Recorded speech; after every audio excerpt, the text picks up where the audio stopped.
no matter where they are. Thank you. I thank Mr. Shaiban for his briefing, and I now give the floor to Ms. Atim Niger-Thomas.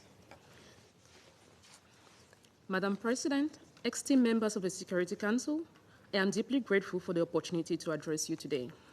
As a humanitarian, peace builder, mother, and frontline access negotiator in Cameroon, we face daily challenges and uncertainties that impact both us and our children. Today, I would share insights from the field and propose solutions to address the critical issue of denial of humanitarian access worldwide. Local frontline access negotiators and humanitarians grapple with the risk of attack, threats, suspicion, and denial of access by both government authorities and non-state armed groups. Many state and non-state armed groups perceive NGOs as aligned with their adversaries, where in fact we strive hard to remain neutral and impartial. The long-term consequences of denied humanitarian access are particularly devastating for children who bear the brunt of conflicts they did not choose. As frontline responders, local civil society workers operate in challenging environments without the same international support systems, protection, and resources as UN and INGO colleagues. Our safety net lies in our local civil society networks. In many contexts, there is a need for a more harmonized approach towards the issuing and recognition of administrative authorization for humanitarian field operations. These bureaucratic impediments unintentionally hamper the smooth operations for NGOs because documents obtained from the government authorities are often disputed at checkpoints by state security forces, an issue many civil society organizations face around the world. Often, these delays may result in cancellation of distribution activities, impacting, for example, children's nutrition and lactating mothers who are heavily dependent on assistance for their well-being. This leads to frustration and distrust from communities. The lack of civil documentation is an underappreciated barrier for local populations' ability to access humanitarian assistance. Children whose homes were burnt and lost their civil documentation due to the fighting face legal constraints in movement, inability to register and take public exams, as well as access health services. This hampers their human rights and ability to develop. In Cameroon, non-state armed groups often disregard official identification documents, at times destroying identity cards of adults. These actions affect the children as they are dependent on the access their parents and caregivers have. In recent times, some government structures are issuing birth certificates and waivers for internally displaced persons. This is a good practice which other member states facing similar challenges should take up. Non-state armed groups often splinter and divide. This creates multiple interlocutors who we must deal with in an access negotiation. This slows down and confuses negotiations, sometimes leading to denial. The multiplicity of non-state armed groups makes humanitarian access and creating safe passages very daunting because after negotiating with one commander before a field mission, NGO employees are often stopped on the same road by another commander who claims to be in charge and may manifest aggressive behavior by alleging that his authority has been undermined. Equally, opportunistic criminals take advantage of the volatile security situation and impersonate non-state armed groups and attack civilians, especially children, women, and humanitarians for personal financial gains. Children are particularly vulnerable to the consequences of restricted humanitarian access due to their heightened needs for protection, healthcare, nutrition, and education. When humanitarian aid is blocked or limited, they are at higher risk of malnutrition, disease, lack of education, recruitment into armed groups, exploitation, gender-based violence, and trauma. The denial of humanitarian access exacerbates existing vulnerabilities and can have long-lasting negative effects on children's physical, emotional, and psychosocial well-being. For example, where we work, children in non-formal learning find it hard to adapt and are slow in learning simple lessons normally adapted to their age.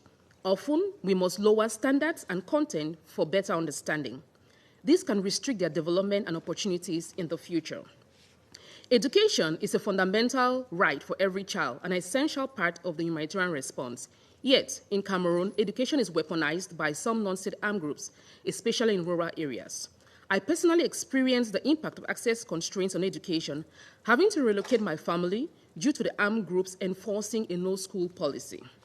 In numerous communities, children have been deprived of education for years, with some never having the opportunity to attend school.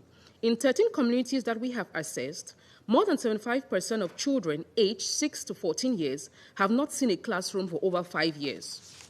Worse still are those children 8 years and below who were born in the era of the ongoing crisis and have never been to school. To address these critical issues and ensure that humanitarian access is granted to all those in need, while upholding humanitarian principles, concrete solutions must be implemented. First, strengthen local data collection.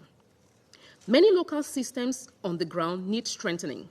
7 years since the start of the crisis in Cameroon, I can comfortably say that using local information and data from civil society ensures real-time action that can be taken to avert some of the negative impacts from denial of humanitarian access on children. The Security Council should ensure there are strong, well-funded monitoring and reporting systems across the world to raise awareness, hold perpetrators accountable, and advocate for action. Second, diplomatic pressure. What national organizations want is that the international community to be more concerned with our work, efforts, and safety on the ground. Member states must use their power at the highest level of government and through international forums to ensure unimpeded access for humanitarian actors to support children. To keep the Council informed and engaged in this matter, more invitations of local CSO leaders with hands-on practical experience to brief the Council should be issued, as well as by incorporating CAC monitoring and reporting data on denial of humanitarian access into broader Security Council discussions, reports, and resolution. Third, capacity building and funding. Strengthening the capacity of local humanitarians to navigate challenges and deliver aid effectively in complex environment is crucial. I remember when we started access negotiation, it was all new to us and we had never faced or responded to a humanitarian context. Over time, we have learned, with the support of OCHA, coordination of the humanitarian international NGOs, INGO partners, and the Center of Competence on Humanitarian Negotiation. But gaps remain for local organizations who need funding to access such training. It's about unlocking opportunities to CSOs to learn and become empowered. This must be matched by a commitment to meaningfully include local organizations at every level of the humanitarian decision-making process, including Security Council decisions, so that local experiences can help identify and deliver realistic solutions. Madam President, finally, as local NGOs, we remain in our communities when other structures such as UN and INGOs some they leave. Thus, I make a solemn call to the members of the Security Council and the UN more widely to strengthen their engagement, ensuring support systems and safety nets are carved out for local civil society organizations, the first and last responders on the ground. This will go a long way to ensure better humanitarian access to children around the world. Thank you. I thank Ms. Niger-Thomas for her briefing. I shall now make a statement in my capacity as a representative of Malta.